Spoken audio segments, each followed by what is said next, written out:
this is me, Talamir, on the BotC server with another episode. So what are we going to be planning in this episode? Well, there's a bunch of stuff we're going to be doing. First off, you're going to notice that I do not have the shaders on. And the reason for that, if you guys are wondering, so you can see that top little right there at the top of my screen there, FPS, and it's hovering around 60-ish. And that's partly because I have it pushed to that. I don't want it to go like a skyrocketing. It makes my computer scream.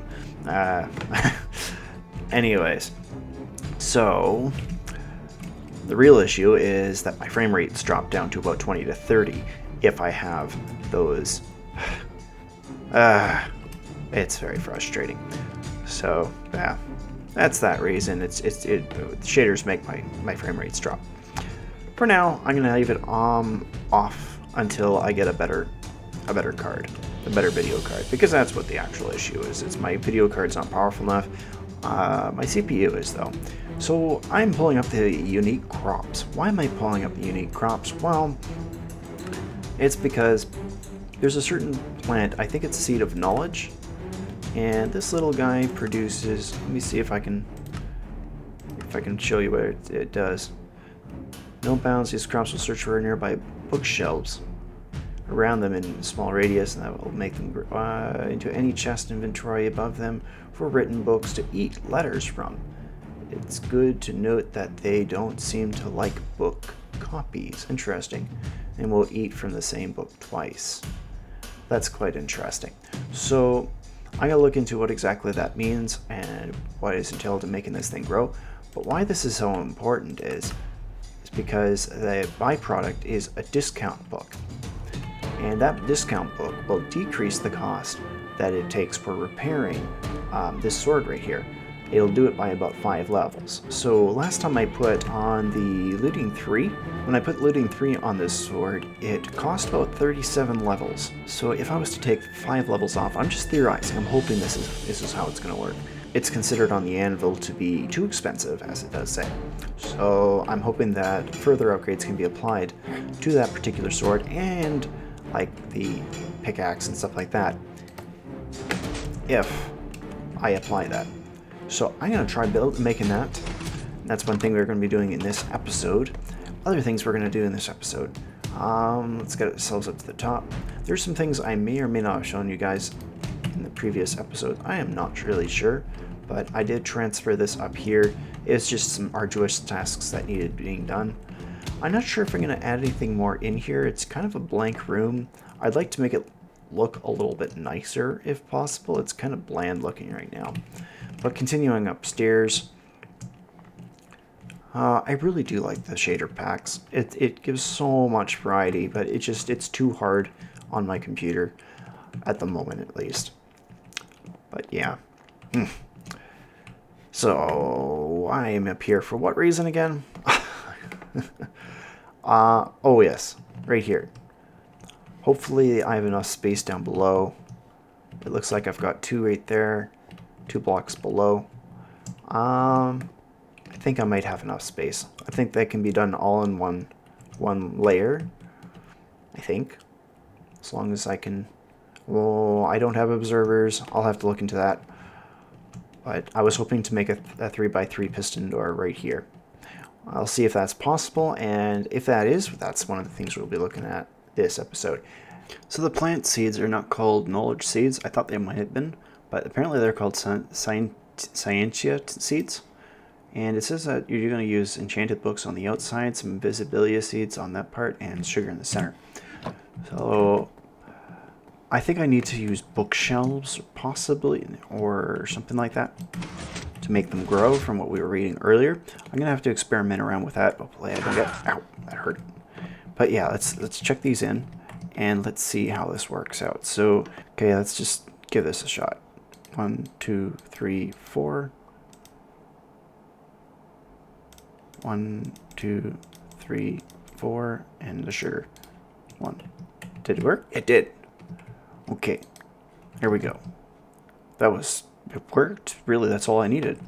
So that will make Aphrixia spores, which I don't really care about. I don't know what they do. I'm primarily interested in planting this. Right, so I'm not completely sure of all the things that I'm going to need for this. Just in case, I've got bookshelf, and this one I thought might be a good idea. I'm going to break this one right here, and I'm going to put the bookshelf right in the center. Maybe I should go and break that, and maybe I should put some wood underneath there. That way I'm not wasting so much.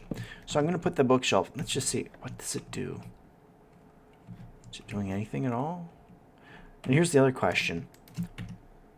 Do I put it right here and then put the books inside there? Now these are just blank books, as you can obviously see.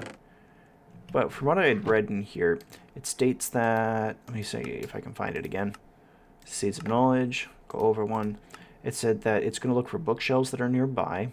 It's going to be in small radius, so that's a really small radius. I made it as good as I could. You know, it's just 8 seeds, whatever. And then it's going to look for the chest inventory above them for written books to eat letters from. Written books. So me just stashing some books in there isn't going to do the trick. I'm going to need to make books like this with ink and feathers, like that. Pop those out. Now I've got a bunch of books and quills, and I'm going to guess that just throwing some books in will not do it any good.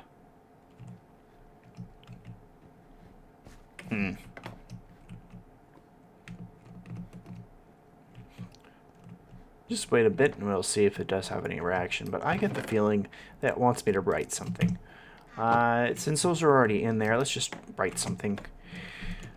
This is a bunch of gibberish. There we go. I really like the setup here for Conquest Reforged. Although, like this, I know is not... This is not... That spine there is terrible. I've done bookbinding it myself, sewing books together, and that's not how it was done. Like, they started really fancying up their books. Like, I think it was around the 1300s or something like that. They did some really fancy books. But, okay, let's just see. What do I got here? Book and quill, writable book. Yes. Now let's just throw it in there. A reaction.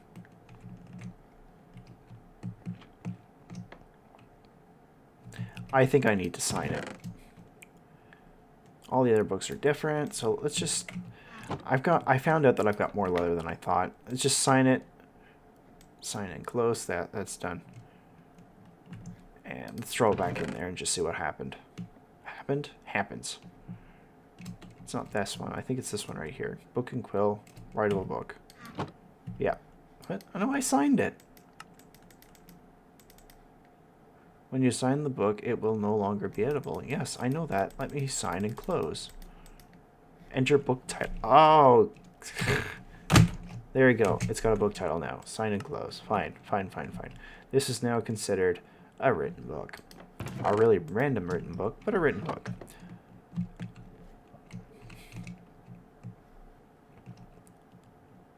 I still don't see anything happening. So what I'm going to try to do is I'm going to throw a chest with that written book down there, and we're going to see if anything happens with that book. I'm just going to put it right there. Wait. Do you see that? Did you see that? Now, each plant will only take it once from each book. Now, I don't know what actually might have happened, if anything was lost. Just keep in mind, this is DFPO. I wonder if it actually is going to eat some letters from the book. But I saw that one started to grow a bit, but only, I think the book said that it will only take from it once. Is that what it said?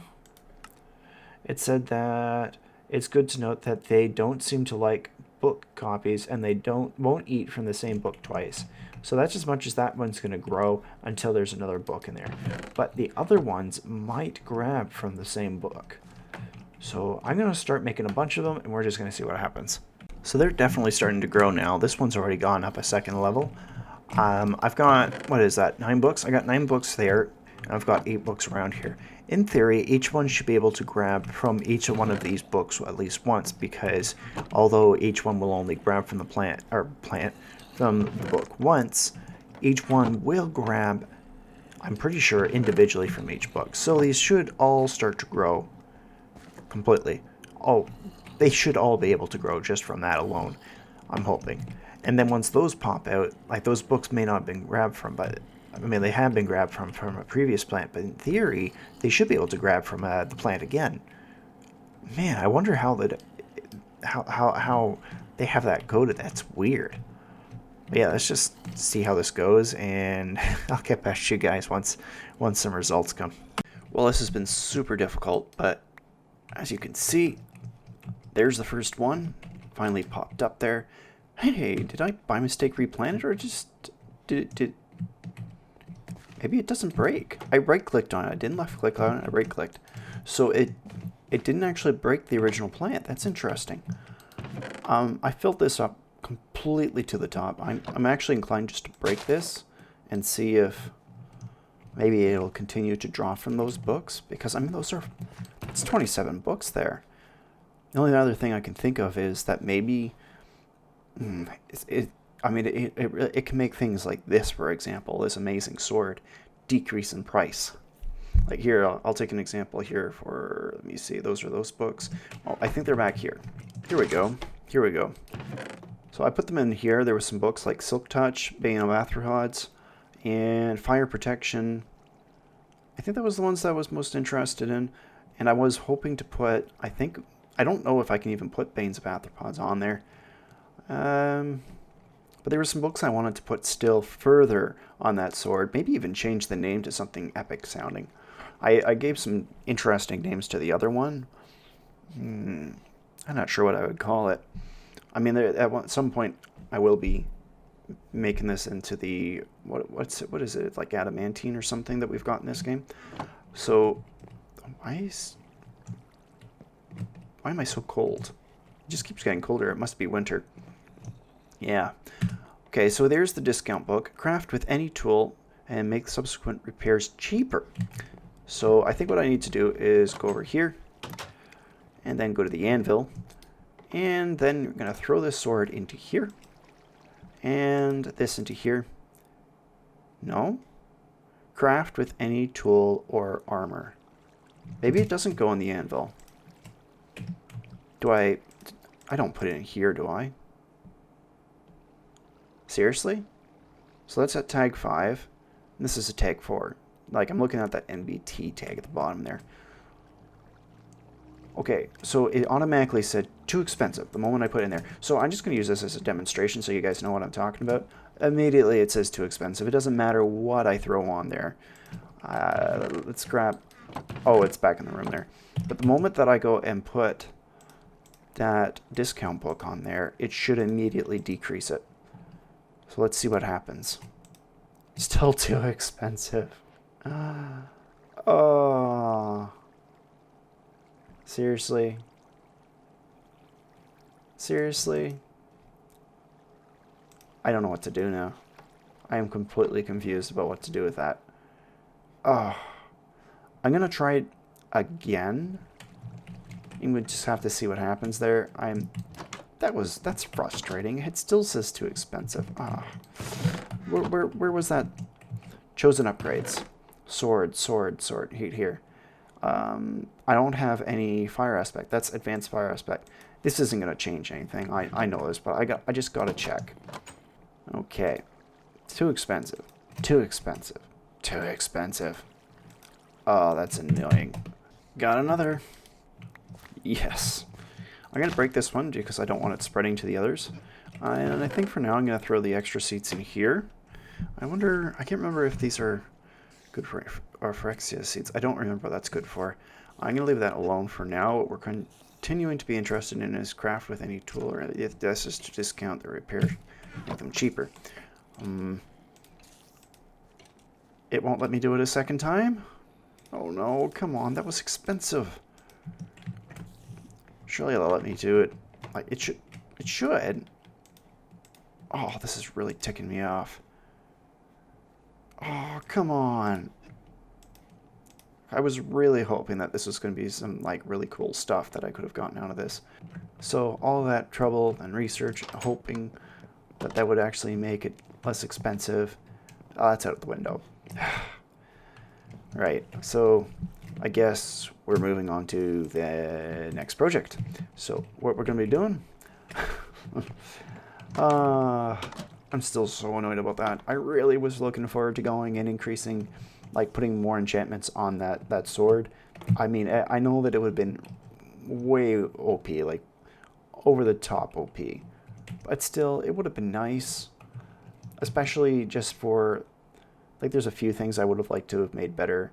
I don't care about disorienting blade at all, but it would have been nice for things like combat veterancy, yeah, that's not veterancy, and fire, advanced fire aspect. That would have been cool. But yeah, it's right here. This is what I'm gonna be working on next. Now at the moment, I don't have access to observers. Like they're locked. They are there. It's not something I can make because I don't have access to nether quartz, because I don't have access to the nether, but I do have access to comparators. And comparators can be used to make the 3x3 piston doors, at least for what I don't remember the size. I think it's like 10 blocks high and 3 blocks thick. So at least I can do that. I've been wanting to go and look into how to go and make what is it called? I think it's called block storage, and that's something I've been wanting to research for a while. So let's do that. Now this is one of those things I just can't understand. Part of Mumbo's circuit that I've been following for his tutorial is, like, you've got a lever right on that side there. It goes into that block right there that I'm pointing at, right there. And that goes into this redstone torch at the back. I'm assuming at some point then, this is probably your on and off switch for the entire thing. So which being, it goes up here, that redstone's all turned off. You've got this torch right here, and you've got a dot of redstone dust right there. And you've got right here, another redstone torch. Now what I find weird is that that redstone dust controls whether or not this torch is on. You see that? That is so weird. And why that's so weird to me is because with redstone dust, like, let me show you what I mean. If I had a block here, and let's say I have a piece of redstone right here, and just throw a torch right there, will that turn into a clock? Yes, it will. Let's go out like this. That means that this block right here is powered. If I put that there, it turns off. Okay? In this occasion, what the heck's powering it? What the... I don't get it. Like the block itself, this block right here is not currently powered by anything. It's not being powered by anything at all. It must be like quasi-connectivity or something like that, because there is no connection between this redstone dust and this right here. Let's see if that powers it. It does. Well, yeah. All right, there it is. Okay. Now I understand. Okay, this is like super fast what this is all doing for Mumbo's design.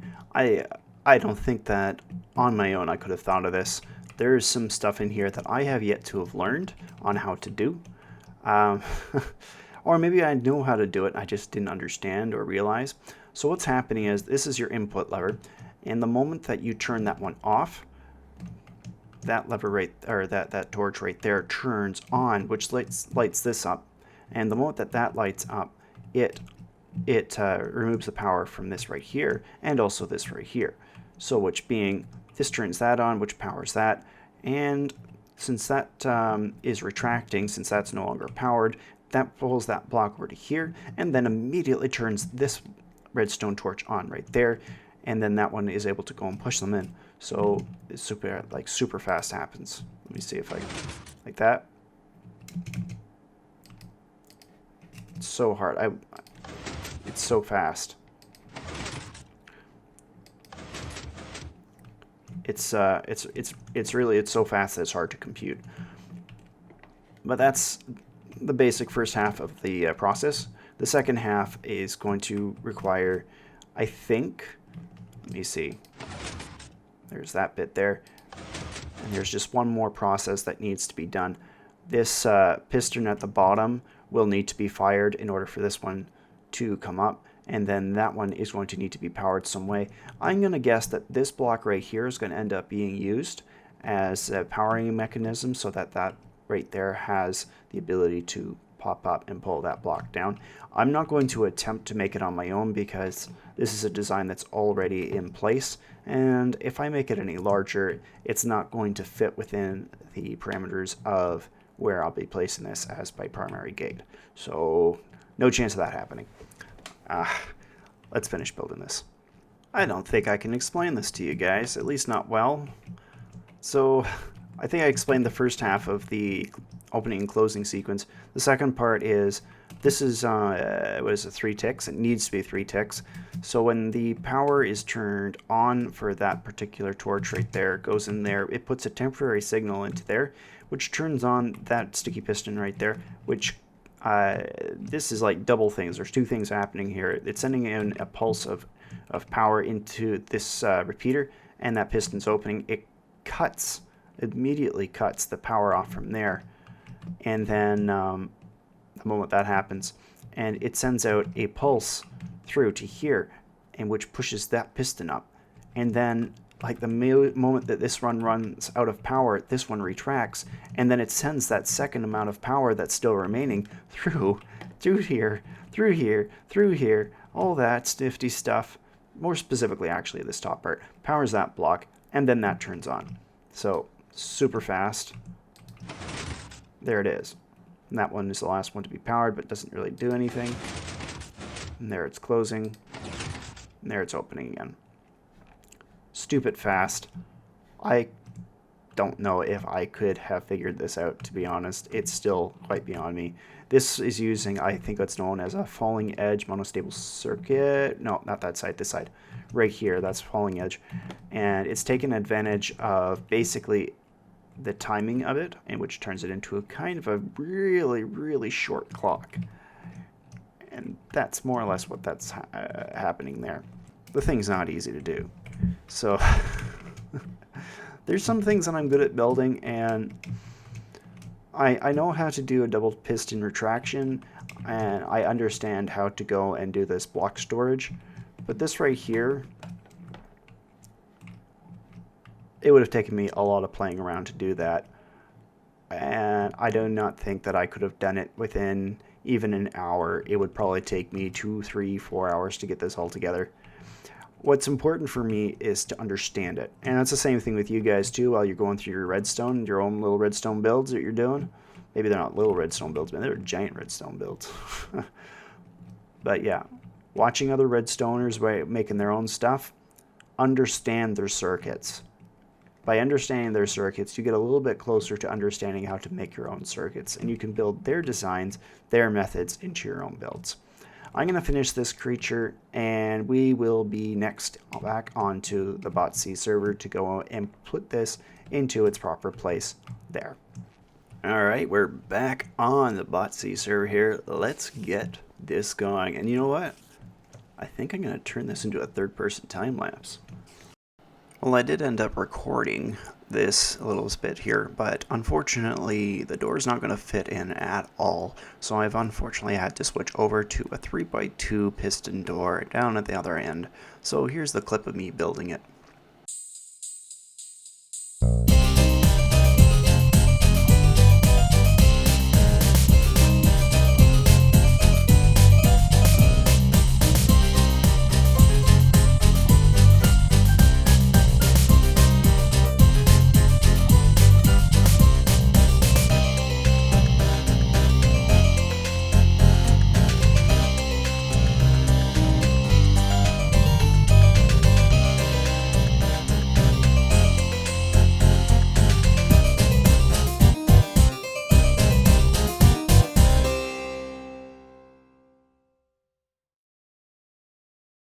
Well, that was a lot of fun to go and do. Unfortunately, I wasn't able to go and use Mumbo's design in this, but still, it was pretty fun. And I'm sorry, guys, I didn't have a chance.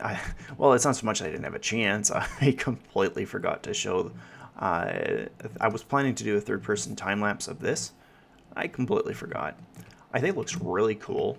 It definitely has that, I wouldn't say dungeon-y, but kind of like weird basemently back entrance of a castle kind of thing. Oh my gosh, that's not creepy at all.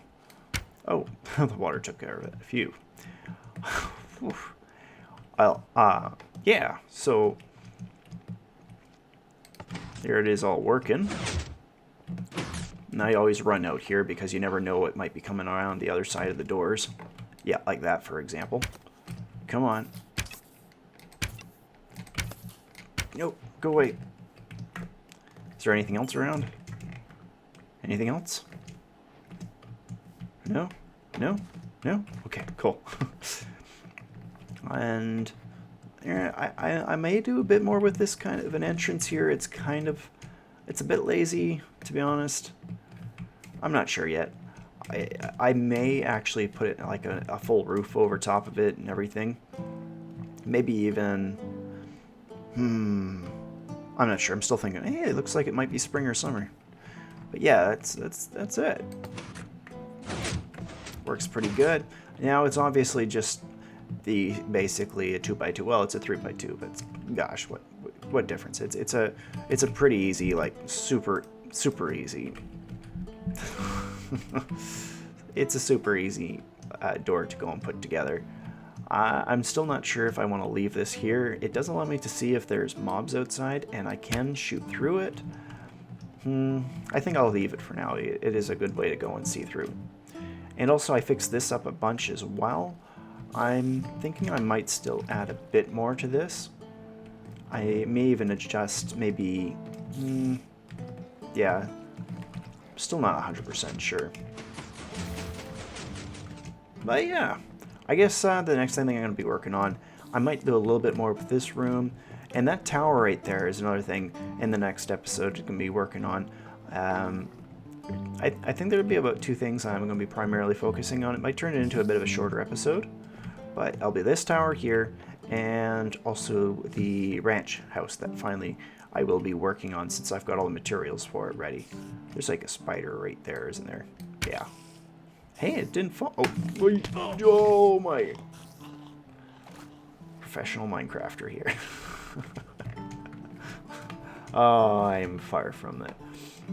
But anyways, guys, thank you guys all for watching. That's all I've got time for in this episode. If you liked the episode, please leave a like. If you want to see more of my stuff, subscribe. See you guys all in the next episode. Bye!